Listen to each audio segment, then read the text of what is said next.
বাংলাদেশের তরফ থেকে আচমকায় 2000 কুকি সমর্থক ভারতে ঢুকে পড়েছে, যাদের ঠেকাতে তড়িঘড়ি ভারতীয় ফোর্স আর বাংলাদেশের ফোর্সের মধ্যে একটা এমার্জেন্সি চুক্তি করা হচ্ছে। তো অন্যদিকে চীনের তরফ থেকে তাদের সবচেয়ে শক্তিশালী পঞ্চম প্রজন্মের যুদ্ধবিমান FC-31কে পুরোপুরি তৈরি করে ফেলেছে। তো পাল্টা ভারতের তরফ থেকে মহাশক্তিশালী জোরাআরকে নামিয়ে দিয়েছে চীনের বিরুদ্ধে। আর তার সাথেই কেন ভারতীয় অস্ত্রকে রিজেক্ট করে আমেরিকা থেকে হাতিয়ার কিনছে ভারত, সবটাই জানবো আজকের এই ভিডিওতে। তবে তার আগে অবশ্যই আমাদের চ্যানেলটিকে সাবস্ক্রাইব করে আমাদেরকে সাপোর্ট করবে।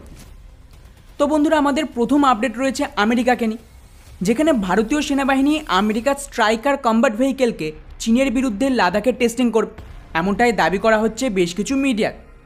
আর স্বাভাবিকভাবে এই খবর সামনে আসতে না আসতে ভারতের যে ডিফেন্স ফ্যান তারা তো চটে গেছে যে ভারতের কাছে অলরেডি স্বদেশভাবে তৈরি করা টাটা ক্যাস্টেল থেকে শুরু করে আধুনিক ভেরিয়েন্টও চলে এসেছে মহেন্দ্র কোম্পানির তরফ থেকে। তাহলে একে বাদ দিয়ে ভারত আমেরিকার স্ট্রাইকার কেন কিনতে যাবে?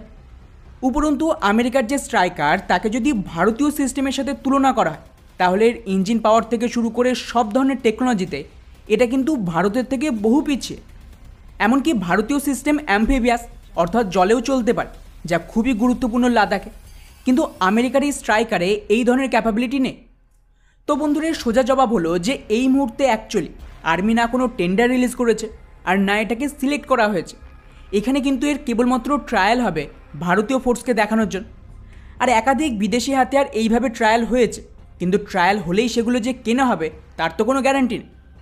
আর সবচেয়ে গুরুত্বপূর্ণ বিষয়, এটা কেনার জন্য ফাইনাল ক্লিয়ারেন্স সরকারের তরফ থেকেই আসবে, আর এমন কোনো প্ল্যান আপাতত নেই।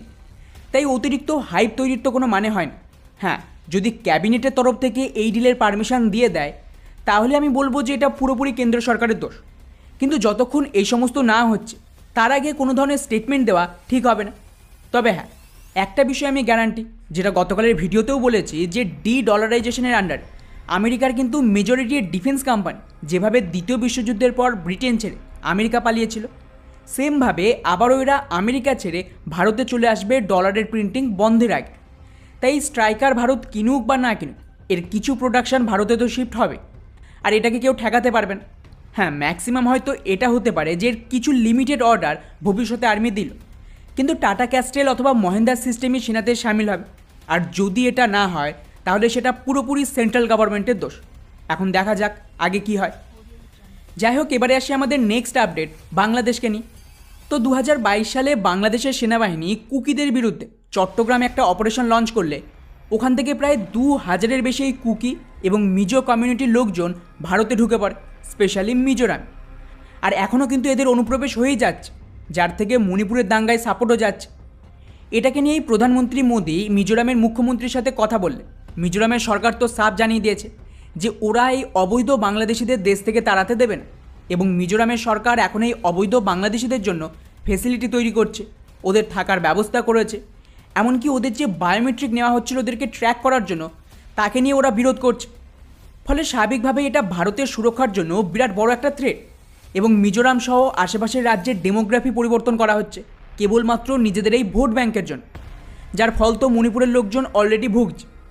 আর এটাকেই কাউন্টার করতে এখন বাংলাদেশের সিকিউরিটি ফোর্স বিজেপি এবং ভারতীয় ফোর্স বিএসএফের মধ্যে একটা এগ্রিমেন্ট করা হয়েছে, যেখানে এবার দুই দেশের ফোর্স যৌথভাবে না কেবল অবৈধ অনুপ্রবেশ বরং স্মাগলিং, ক্রাইমের বিরুদ্ধে সীমান্তে অপারেট করবে। এতে দুই দেশের force real time data share করবে, এমনকি প্রয়োজনে জয়েন্ট অপারেশনও লঞ্চ করবে। কিন্তু রাজ্য সরকার যদি এইভাবে ভোটের জন্য বাংলাদেশিদের খোলা ছুট দেয় তাহলে তো মুশকিল আছে। কারণ গতকালের রিপোর্টে আবারও ত্রিপুরা থেকে আরও 25 জন রোহিঙ্গাকে ধরেছে, যারা বাংলাদেশ থেকে এই দেশে ঢুকছে। বাকি এ বিষয়ে আপনাদের কি মতামত নিচে অবশ্যই কমেন্ট করে জানাবেন। যাই হোক, এবারে আসে আমাদের নেক্সট আপডেট চীনকে নিয়ে, যেখানে চীনের তরফ থেকে তাদের সবচেয়ে শক্তিশালী যুদ্ধবিমান FC-31কে আনভেল করেছে। ওদের তরফ থেকে এই ভিডিও ফুটেজটা রিলিজ করেছে, যেখানে FC-31-এর একটা কম্পিউটার গ্রাফিক্স দেখা যাচ্ছে। এটাকে নিয়ে চীনের মিডিয়ায় দাবি করা হচ্ছে যে এই বিমান নাকি চীনের সেনাতে সামিলের জন্য তৈরি। এখন এটা কতটা সত্য সেটা তো বলা মুশকিল। তবে হ্যাঁ, একটা বিষয় গ্যারান্টি, যেটা আমি বহুবার বলেছি আর সেটা এখানে প্রমাণ হয়ে গেল, যে চীনের J-20 বিরাট বড় একটা ফেলিয়ার ছিল। তা না হলে ওরা যে গতিতে বিমান তৈরি করে তা কোয়ালিটি যত খারাপই হোক, চীন গত 10 বছরে কয়েকশোর বেশি J-20 বানিয়ে ভারতের বিরুদ্ধে মোতায়েন করে দিত। কিন্তু না, চীন কেবলমাত্র 2-4টে J-20 ভারতীয় সীমান্তে মোতায়েন রেখেছে। ফলে বাধ্যতামূলক এখন ওদের নতুন যুদ্ধবিমান বানানো ছাড়া আর কোনো উপায় নেই, যা ওদের প্রোপাগান্ডাকে আবারও দুনিয়ার সামনে এক্সপোজ করে দিল। যাই হোক, এবারে আসে আমাদের নেক্সট আর সবচেয়ে গুরুত্বপূর্ণ আপডেট জোরাওয়ারকে নিয়ে। তো বন্ধুরা, ফাইনালি সকলকে অবাক করে গতকাল ভারত নিজের প্রথম লাইট ট্যাঙ্ককে দুনিয়ার সামনে নিয়ে এসেছে, আর এটা হলো তার ভিডিও ফুটেজ। ইন্টারেস্টিং ব্যাপার হলো, গত প্রায় 2 বছরের রেকর্ড টাইমে ডিআরডিও যা করে দেখিয়েছে তা কল্পনার বাইরে। অনেকেই ক্রিটিসাইজ করেছিল যে 2022-এ কাজ শুরু হয়েছে, আমাদের স্বদেশি লাইট ট্যাঙ্ক তৈরি করতে করতে 2030 হয়ে যাবে।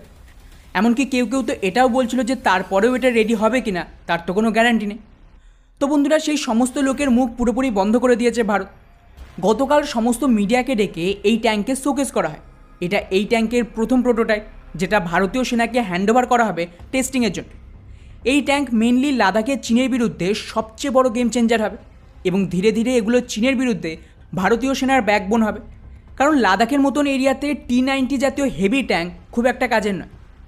বাকি এই ট্যাঙ্কের কথা বললে, এটা কিন্তু 25 টন ক্যাটাগরির লাইট ট্যাঙ্ক, যাতে আমেরিকার ইঞ্জিন রয়েছে। বেস্ট পার্ট হলো এর পাওয়ার টু ওয়েট রেশিও প্রায় 30 হর্স পাওয়ারের মতো। এতে অ্যান্টি ট্যাঙ্ক নাগ মিসাইল থেকে শুরু করে আধুনিক আর্মার প্রোটেকশন রয়েছে, এবং ভবিষ্যতে এতে অ্যান্টিড্রোন সিস্টেমও যুক্ত করা হবে। ফলে ওভারঅল চীনের বিরুদ্ধে এটা সবচেয়ে বড় সফলতা বলতে পারে। যাই হোক, এবারে আসি শেষ এবং সবচেয়ে গুরুত্বপূর্ণ আপডেট C-295 বিমানকে, যেখানে ফাইনালি আরও দুটো C-295 ট্রান্সপোর্ট বিমান ভারতের দিকে রওনা দিয়েছে স্পেন থেকে। আপনাদের জানিয়ে রাখি যে ভারতীয় বায়ুসেনার জন্য স্পেনের এয়ারবাসের সাথে ভারতের ডিল হয় 56টা C-295 বিমান কেনার জন্য, যার আন্ডারে 16টা বিমান তো ডিরেক্টলি স্পেন থেকে আসার কথা, আর বাকি 40টা বিমান মেক ইন ইন্ডিয়ার আন্ডারে আমাদের টাটা গ্রুপ দেশেই স্বদেশীভাবে তৈরি করবে। আর এই ডিলের আন্ডারেই এখন আরও দুটো বিমান স্পেনে তৈরি হয়ে ভারতের ডেলিভারির জন্য পাঠানো হচ্ছে, এবং এটাকে নিয়ে টোটাল 5টা ট্রান্সপোর্ট বিমান ভারত ডেলিভারি পেল। তো বন্ধুরা, এই ছিল আমাদের আজকের টপ 5।